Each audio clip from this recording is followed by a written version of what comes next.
Nu vil jeg fortælle lidt om proteinsyntesen, og mit navn er Christoffer Bjerg. Det her, det er Lars, og Lars han har ligesom alle andre mennesker et kæmpe væld af celler inde i sig. Og inde i de celler, der er cellekerner. Og inde i cellekernerne, der ligger vores DNA, altså der hvor vores gener de sidder i. Og her ses så DNA, som til højre består af den kodende streng, altså der hvor generne sidder i. Og til venstre skabelonstrengen, som man kan sige der er lidt overflødig. Og DNA det består af 4 baser. Den første, der er adenin. Den anden hedder thymin. Og den tredje hedder cytosin. Og den fjerde hedder guanin. Baserne de hænger altid sammen parvis. Adenin og thymin holder sammen, og cytosin og guanin holder sammen.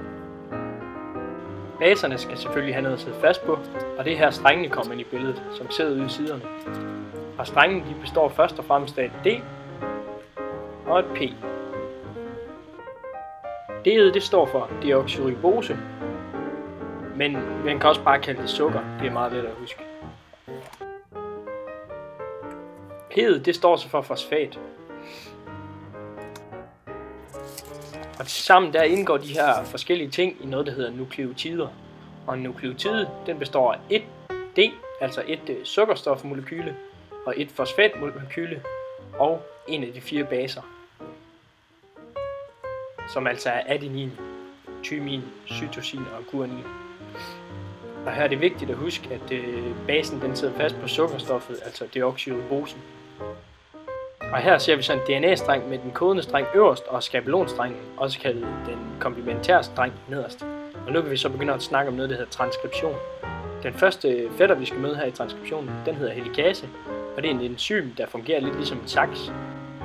Den går ind og klipper DNA'et i 2 stykker med den kodende streng og skabelonstrengen hver for sig.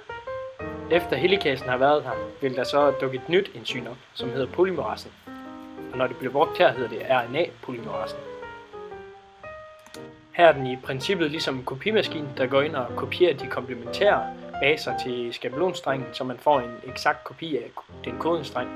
Og det færdige produkt hedder så mRNA, og M står for messenger. Nu kan vi i princippet sige, at transkriptionen er færdig, fordi vi har fået en kopi af den kodende streng, men der er dog lige nogle ting, vi skal være opmærksom på. For det første så findes der i RNA ikke nogen base, der hedder thymin. Den bliver i stedet for erstattet af en base, der hedder uracil, som hænger lige så godt sammen med adenin. Så man kan altså sige, at den har samme egenskaber som thymin.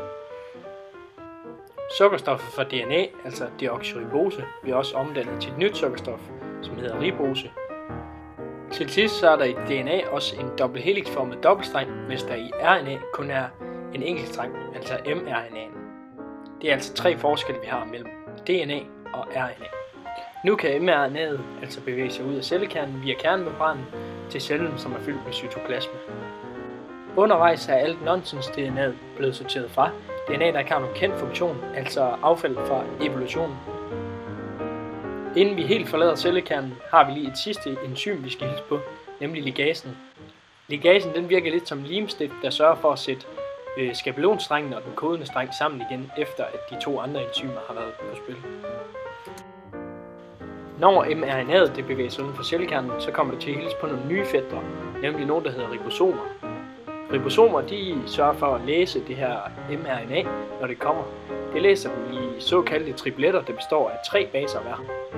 Når så at ribosomet det har aflæst de 3 baser, så kommer der en anden ting, som hedder tRNA, transport-RNA.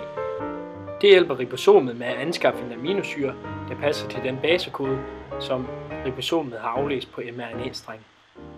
Når vi mennesker skal aflæse, hvilken aminosyre det er, så kigger vi på de her tripletter og hvilke 3 baser det er, de består af. Her ser vi for eksempel, at adenin er den første base, så vi går hen under A. Dernæst kan vi se, at uracil det er den anden base, så vi går op under U. Og til sidst, så kan vi se, at guanin det er den sidste base, og derfor går vi hen under G.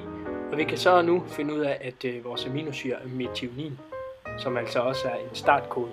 Den her proces med at aflæse mRNA og finde de aminosyre, der passer det til, kalder vi altså, som I kan se oppe i toppen, translation.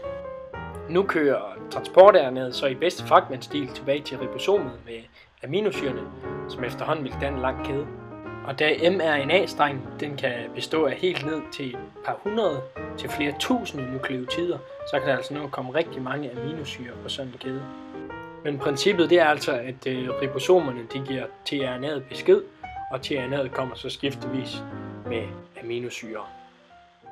For lige at opsummere 2 vigtige begreber, så havde vi inde i cellekernen 3 enzymer, der hjalp med at dele DNA-strengen og kopiere den kodende streng til en mRNA-streng. Det kalder vi for transkription, altså en kopiering af den kodende streng. Derefter så havde vi uden for cellekernen i cellens cytoplasma nogle ribosomer, der aflæste nukleotiderne i tripletter og gav tRNA'et besked om, hvilken aminosyre der passer det til. tRNA'et kom så afleveret til ribosomet, og der ville efterhånden blive dannet en kæde. Det begreb kalder vi for translation. Så man kan sige, at den første del handlede om at kopiere, og den sidste del handlede om at oversætte. Nu kan vi så vende tilbage til kæden af aminosyrer, der som sagt efterhånden bliver længere og længere og længere.